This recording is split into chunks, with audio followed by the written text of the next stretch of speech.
Well, I've been an Uber driver in Houston for over 10 years now, so there's not a whole lot that I hear that is new to me.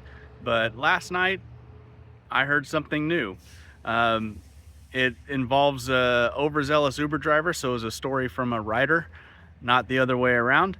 And if you want to skip to it, it's at the halftime report part of the video. If you're new here, like and subscribe. Of course, everybody's new here because this is the very first video on this channel. So I hope you enjoy. Thanks for watching, if anybody does, and I look forward to making the next one. Thanks.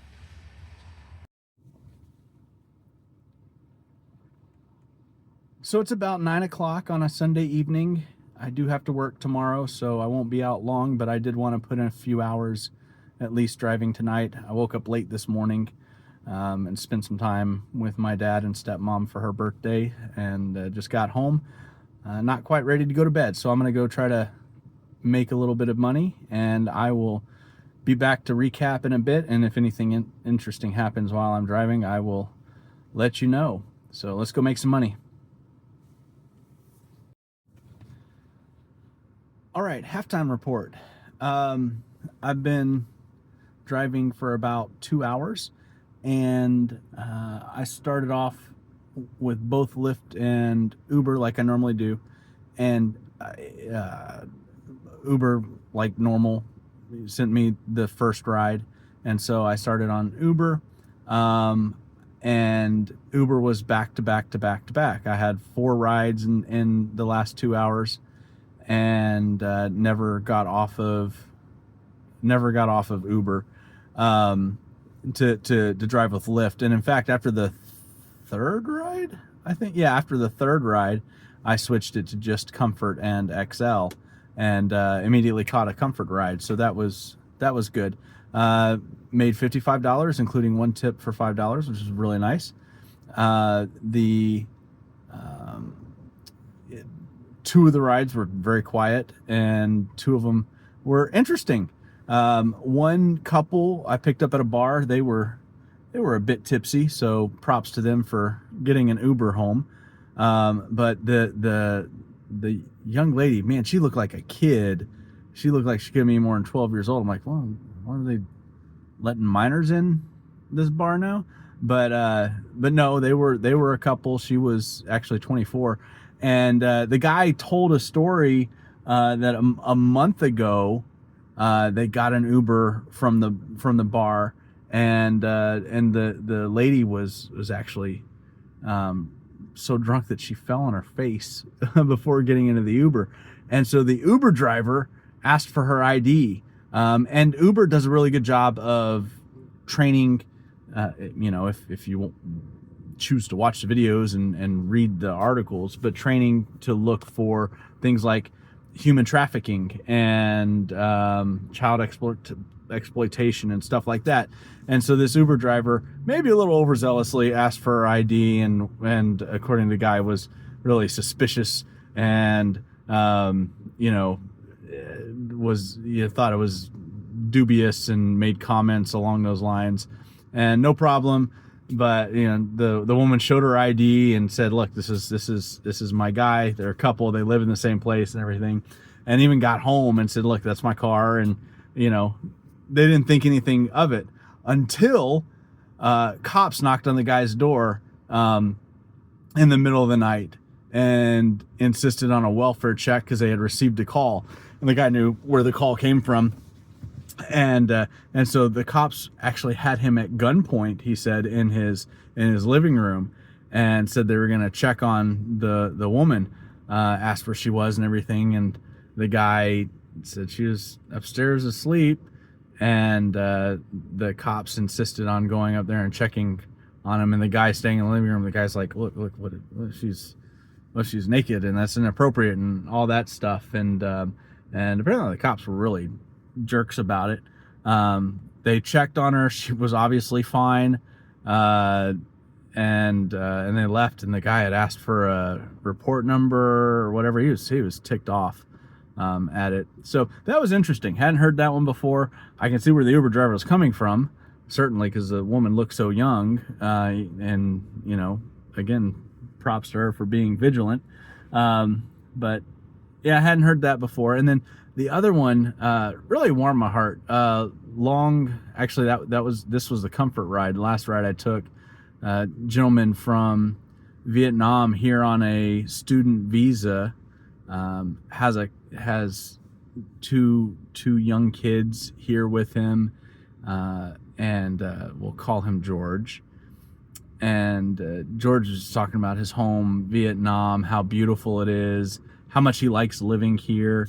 And I was talking to him about why I Uber, and for the first time, my wife and I are starting to think about retirement and what that looks like and planning for it and everything. And one of the really beautiful things, he wakes up every morning really early and walks his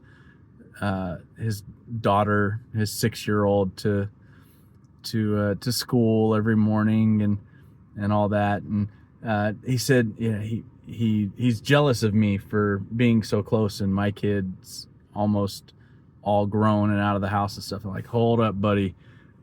Grass is always greener on the other side. Like, if I could go back and spend more time with my kids and be in that place with them young again, I'd do it in a heartbeat. And but anyways, just a really sweet conversation. And the guy, it also kind of turned a different way. He said, he's looking for work and he needs to make some money while he's here, because it's really expensive to live and everything else. And I was like, oh, can you do that on a student visa? He goes, no, I gotta find something where they'll pay me cash. And like, okay, well, just, be careful with that. But really good guy. George, boy, he was a talker, and he's learning English. So he's practicing his English and listening to English and everything. So anyway, it's been fun. It's been profitable. $55 in 2 hours is actually above my target. I've driven 71 miles. I really, ideally would like to make $1 per mile, but that's more of a stretch goal. That doesn't happen all the time, but it's been good. Already gave Liz the life check, so she knows I'm good. Probably gonna stay out for another hour and a half or so. It's about 11:20 at this point, so I'm gonna go to the restroom and wrap up in a bit and let you know if anything else interesting happens. Hi there, this is Alec from the future, obviously. Trying to figure out how to deal with the glare on my glasses, but I did want to give a recap for the rideshare session that I did last night. In total, I drove about 4 hours, so only about 2 hours after the halftime report that I gave. In those 4 hours, I made $105. I drove about 138 miles. I only gave 7 trips.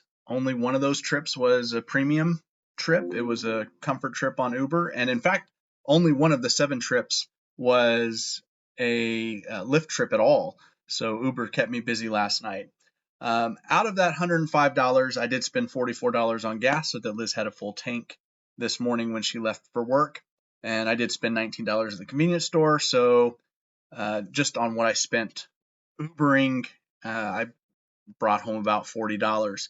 However, I did that money's already gone too. I invested in a little cheap $50 vlogging starter kit so that I'd have a stand for my cell phone, some lighting to maybe fix this, microphones to fix this, and it'll also help us actually film an introduction video for the channel. And the other thing that I did, which I try to do this regularly, with Lyft, I have what's called a Lyft Direct debit card, and so all the earnings go directly there. But I have 10% automatically siphoned off into the Lyft savings account there. But I don't have the same setup with Uber, and so I just took 10% of my earnings from the entire week and threw that into savings in the bank account this morning. So all told, I spent a lot more than I made last night. But I'll go out again this week, and I will share those videos with you as well. I I say that there's anybody watching. This is like the first video, so I have no grand illusions of going viral with this nonsense. But anyway, it's a grind. It's a fun thing to start, and if there is anybody watching, I'll see you on the next one. Subscribe so that you don't miss it. That's what all the YouTubers say, right?